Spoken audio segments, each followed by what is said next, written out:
Dubbed the biggest challenge our generation will face, climate change is a key area in this year's election. So what are our parties planning on doing to support it? These are this election's emission reduction policies, simplified. Last year, Parliament passed the Zero Carbon Act, which means that New Zealand is legally binded to help play its part in reducing climate change. But how does each party want to achieve this? Well, if we start on the right, National Act and the New Conservatives all believe that climate change is an issue that needs action. However, they want to make sure this action is manageable for our rural communities. National wants to keep agriculture exempt from the Act until at least 2025, while Abbott wants to repeal the Act and also any bans on current oil and gas explorations, instead replacing them with a firm carbon price. The New Conservatives want to repeal the Act and withdraw Aotearoa from international climate change agreements.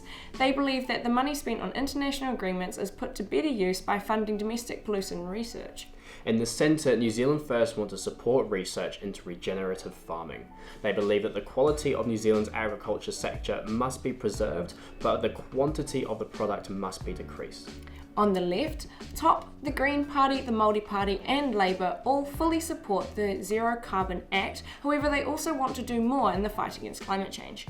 TOP wants to reduce New Zealand's carbon emissions by 2/3 by 2040 and also reform the carbon emissions trading scheme to place a firm price on carbon emissions.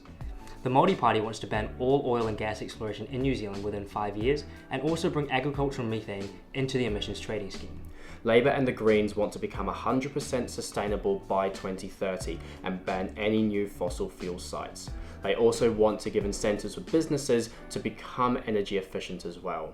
Additionally, the Greens will also want to include the right to a sustainable environment into the New Zealand Bill of Rights Act.